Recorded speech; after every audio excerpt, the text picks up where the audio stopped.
Okay, Assalamualaikum. So hari ini kita akan sambung lesson untuk hukum Ohm.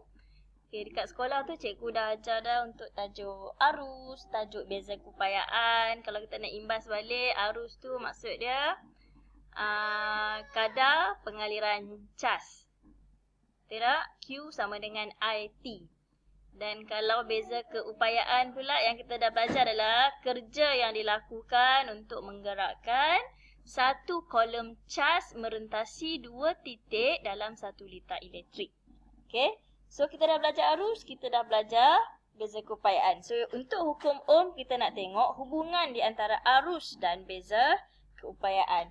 So hukum Ohm menyatakan bahawa arus I yang mengalir melalui satu konduktor elektrik adalah berkadar langsung dengan beza keupayaan V merentasi dua hujung konduktor tu. Tapi dia ada syarat, mesti dalam keadaan dalam litar tu mesti suhu dan keadaan fizikal konduktor adalah tetap. Maka barulah I berkadar langsung dengan V. So daripada hukum Ohm, kalau kita tengok V kadar langsung dengan I kan. So kalau kita bawa dia main ke sini, V per dengan I, kita akan dapat satu nilai yang malar.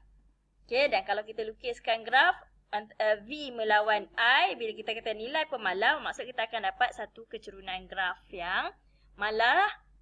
Okay, dan kecerunan graf ni akan mewakili pemalar tu, iaitu rintangan bagi konduktor. So daripada sini kita dapat pemalar baru ni, rintangan R. So R sama dengan V per I. Okay, tak apa, nanti kita akan tengok rintangan tu macam mana pula. Okay, so untuk hukum Ohm ni dia hanya boleh apply bagi konduktor jenis Ohm. So kita ada dua jenis konduktor, satu konduktor Ohm dan satu konduktor bukan Ohm. Okay, kalau konduktor Ohm bermaksud konduktor elektrik yang mematuhi hukum Ohm. Contoh dia macam wire konstantan, wire kuprum, semua tu adalah jenis-jenis konduktor Ohm. Okay, kalau konduktor bukan Ohm ni adalah konduktor elektrik yang tak mematuhi hukum Ohm. So tak boleh apply lah. V dia tak berkadar langsung dengan I kalau untuk konduktor yang jenis bukan Ohm. Okay. So, okay, tadi kita tengok rintangan R tu adalah satu pemalar bagi hukum Ohm. Okay. Definisi rintangan pula. Rintangan R, satu konduktor, kita takrifkan sebagai nisbah beza keupayaan merentasi konduktor terhadap arus elektrik yang mengalir melaluinya.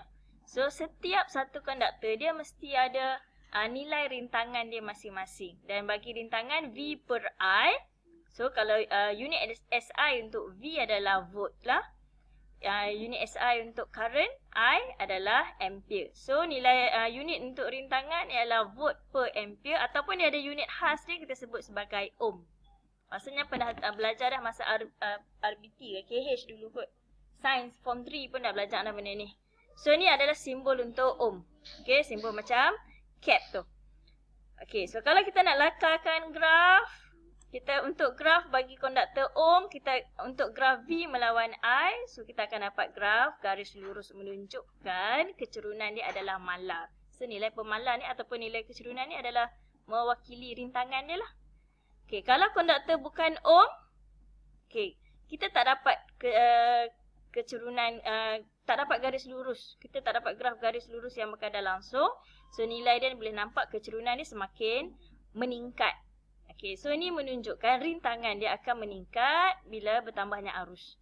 Okay, so contoh bahan bagi konduktor bukan Ohm, kita ada mentor filament, diode semikonduktor, semua tu konduktor bukan Ohm, so tak boleh apply hukum Ohm kat dia. Okay. Okay, now kita nak sambung faktor-faktor yang mempengaruhi rintangan konduktor. Okay, so rintangan merupakan ukuran halangan terhadap pengaliran arus dalam suatu konduktor. So, rintangan ni dengan halangan tu samalah. So, kita tahu arus akan terhasil sekiranya ada cas yang mengalir. So, bila cas ni nak mengalir ataupun nak adanya aliran arus ni, dia akan ada faktor-faktor rintangan dia ni.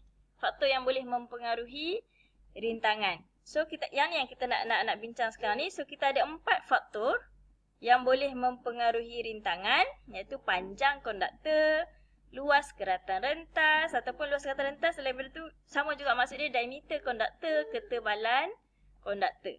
Okey, jenis bahan konduktor dan juga suhu konduktor. Sekiranya rintangan tinggi dalam konduktor, maka arus yang mengalir kan jadi susah lah. So nak bayangkan ni, bayangkan macam jalan besar. Jalan, kalau arus ni kita bayangkan macam aliran kereta kat jalan tu. So kalau jalan tu banyak halangan, dia susah lah kereta-kereta nak bergerak ni.